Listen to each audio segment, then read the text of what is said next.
माझं नाव सुप्रिया जावकर आहे. आज हिलिंगचं ट्रीटमेंट घेऊन खूप छान वाटलंय.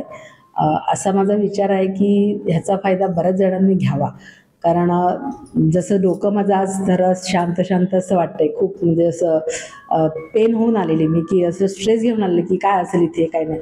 पण हे हिलिंगचं बघून असं वाटतं की बहुतेक सगळ्यांनी ह्याचा फायदा घेतला पाहिजे.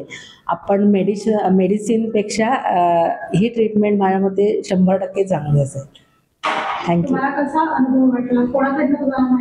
ॲक्च्युली मला वीणा साठे त्यांनीच सांगितलं की इकडे असं असं आहे. कारण बरेच दिवस वर्ष म्हटलं तरी चालेल की पायाचा आणि माझा किडनीचा वगैरे प्रॉब्लेम आहे. तर त्याच्यावर त्या मॅडम बोलल्या की तुम्ही येऊन बघा, एकदा ट्राय करा. सो मी आज म्हणून मुद्दामून आली. पण मला माझं डोक्यासाठी खास करून छान वाटलं की मला खूप शांत वाटलं. सो माझा असा विचार आहे की जॉईन करायचं नंतर. थँक्यू. थँक्यू.